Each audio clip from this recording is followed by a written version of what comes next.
Hey there, it's Dusty with yet another story for you. This one is from AITAH and is titled, Am I the Astronaut for Telling My Mom She Won't Be Able to See My Daughter for 2 months after she's born if she calls my wife to complain about her birth plan again? I am 33 male. My wife is currently 7 months pregnant with our daughter. The first time she was pregnant, she went into premature labor and had a stillbirth.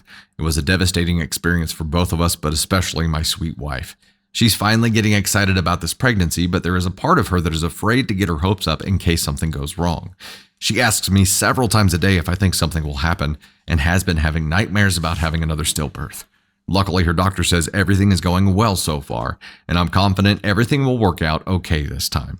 My wife and I are from the same town, but live around 9 hours driving distance from our families. Right now, the plan is for my wife's mother to drive up once my wife goes into labor. She's going to support my wife during the labor and also stay for a week or so after the baby is born to help us get settled. My wife explicitly said that she does not want any visitors aside from her mom for the first few weeks after the baby is born. She told me she wants my family to visit a few weeks after the baby is born and even said my parents could stay in the guest room so they get more quality time with their granddaughter once we're ready for visitors. I truly just want this process to go as smoothly as possible for my wife in light of what she went through the last time around. And so I'm 100% behind whatever plan makes her feel the most comfortable. Yesterday, I got a call from my mom asking about the birth plan. I explained her current plan, and my mom said that she and my dad would drive up once my wife goes into labor. She didn't mention being in the delivery room, but she said they'd be in the waiting room to meet their granddaughter. She also said they'd stay at a hotel nearby, and so they could spend time with the baby once she's home. I told my mom that we're excited for her to come up and meet the baby, but we would prefer if she waited a few weeks until we're settled. My mom said that my mother-in-law is coming up right after the birth, and she doesn't understand why she can't be there. Oh boy, here we go. Also, let's enter red flag mode, ladies and gents. We know we're climbing up that direction, and I feel like that statement finally tipped us in to red flag mode. I explained that my mother-in-law is there to support my wife during the labor and help her get settled after the baby is born. I added that my wife obviously feels more comfortable with her mom and doesn't feel pressure to have the house spotless and be the perfect hostess when her mom comes over. I also said that we want her and my dad to get a lot of time with the baby, and we don't know how my wife is going to be feeling immediately after the birth. My mom started rambling about how a boy's mom always gets the short end of the stick and everyone should be included when it comes to major milestones like the birth of a child. I don't know how to say this in any other way than it ain't about you, bitch. This ain't about you.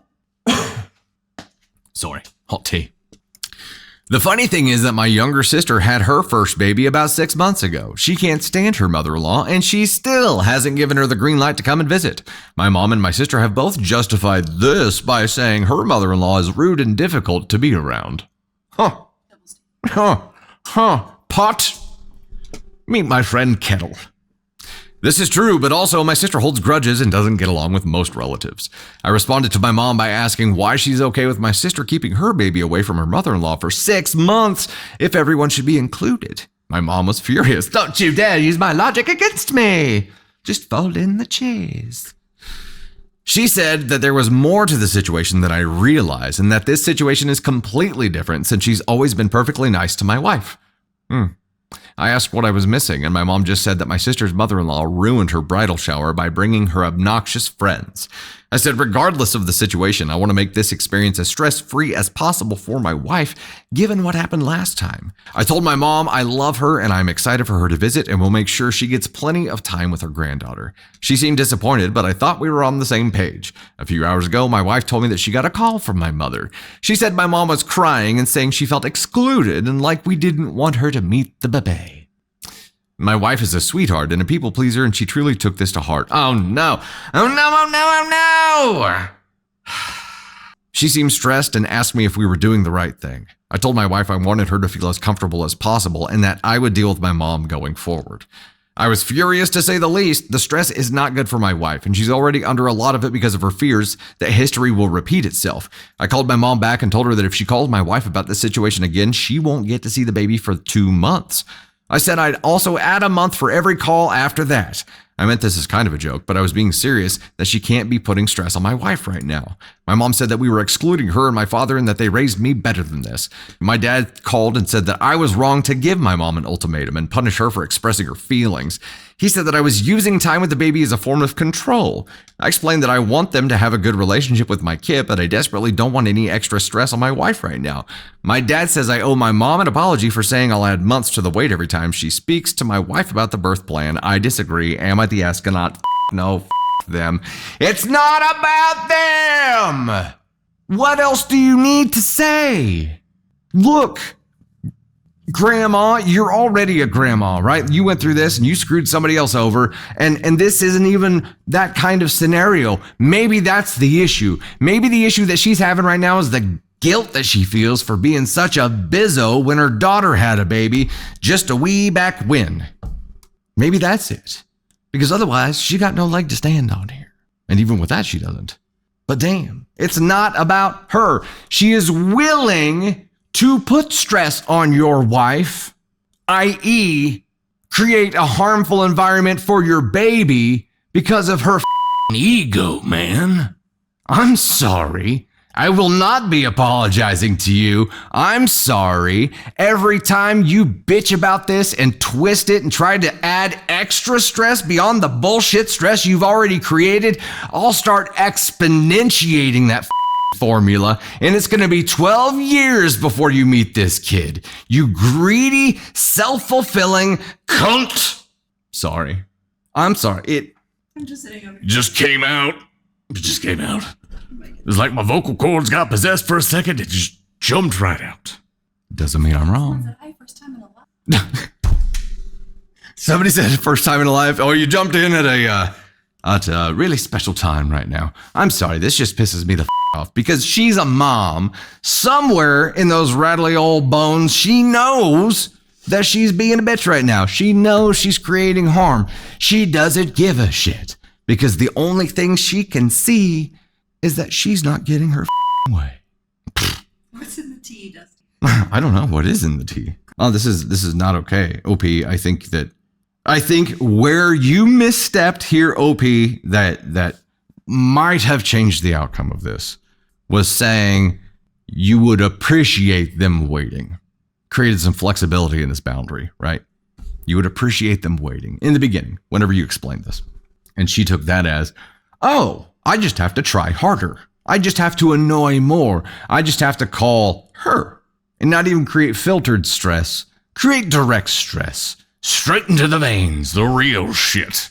She's just going to escalate to get her way until you present enough perceived pain to make her go, oh shit, I better not. Because right now, she knows what you went through before, and she's still willing to create additional stress, i.e. harm. That, her. You got to put the foot down harder. Let me just preface this by saying, or let me give you some comfort by saying, you might as well start learning how to put your foot down harder now, because your role as a dad is going to require it. Might as well start practicing. And that's tough to do when it's your mother, but in this scenario, that does not matter. It is the safety of your child, number one, and your wife, also number one. Candy Thunder? Yeah.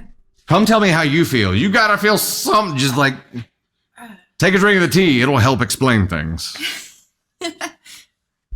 I didn't put anything in the tea. But also the C word is so like readily used, or not readily used. It's used in different areas of the world, just like as the word bitch or something.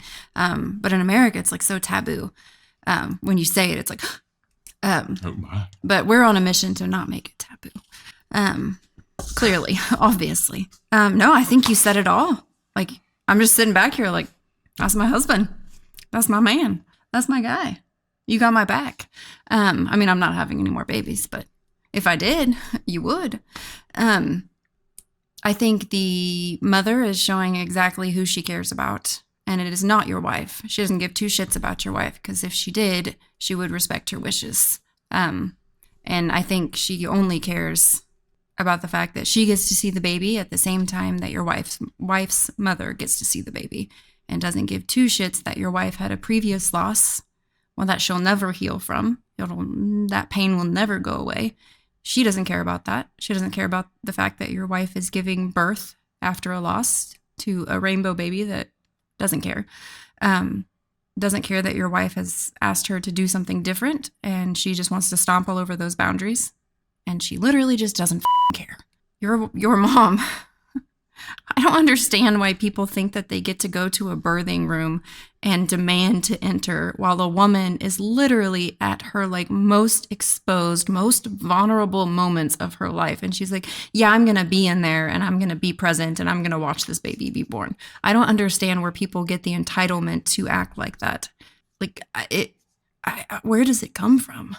Okay. So first of all, how can she not care as a grandma? Wouldn't she have experienced some pain with that first, I don't know. the first go around? There's some degrees of separation there. So I don't know how she would have, how she reacted to that. And we don't get any, for sure. Yeah. But I mean, I think this woman has made it clear that she doesn't care. Like, she only cares about the baby. And I think so many people, like, once a baby is born, the mother is like, here. It's just out of the picture. It's just the baby. And I think it's hard. Like, the focus goes completely from mom and baby being one to only the baby. And not everyone is like that, but this woman is like that. The only thing that matters is the baby. And if you act like that, then get the out. You don't deserve to be in my house. You don't deserve to be around my child. You have to respect what the mom says. And if you're not willing to do that, then you don't get to be there. And honestly, I don't think the dad is wrong by saying, I'm going to add a month every time you put more stress on his wife, because he was there.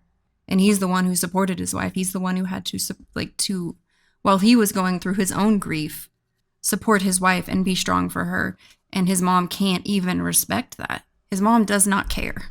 And that's the part that pisses me off. I still don't think he's processed his initial go round for grief, because he's like deferred. Right. He's deferred his grief. Yeah, it's hard. To helping her process. So it's incredibly hard on, the person going through the miscarriage, but it's also hard on the dads, losing what they thought was going to be their child. And I think that they have to have time to process that too. But they have to be strong for the person going through it, because ultimately they're not feeling those symptoms. They're not feeling those waves of hormones. And so, yeah, I 100% think that you are right, that it's important for them to grieve too. But this bitch, like, to just come in and be like, I'm going to be there even though you told me not to be there because I demand to be there and I demand to see my grandchild. No, you can come to her first birthday. Okay. That's where you can be. Welcome. And also, like, his dad calling him zero weight. There's no weight to that at all. Obviously, he got an earful right after that phone call. He's a pawn in this. It does not matter. It does not matter. Like, you can't give his opinion any weight here at all. So, I Dad's just feeling the pain of mother-in-law bitching and crying in his ear. Yeah. And I don't know. But I think we can make this official, OP. Prudence, I'm glad you said X. Green flag here. And don't back down. Oh, to have that. And, someone just said that their ex told them to get over it when they miscarried. To hear a story like this where the husband is being so ultimately, like, supportive and understanding and in their corner, fighting for them, fighting for those boundaries that she's even questioning herself. To have that support is there's nothing like that. There's nothing like that as a mom. And I know that because you gave that to me. And I feel, I'm glad you said X, and I'm sorry that happened to you, because you do not need to get over it. Like, it's not something that you just move on from. I don't think ever. And I think we've talked about that 100 times, but I'm really sorry. Damn it. There's more people. No. Damn it. I'm freaking sorry. I'm sorry that you did not have the support you needed when you were going through that. People are shitty, and I'm sorry that they didn't understand what you were going through.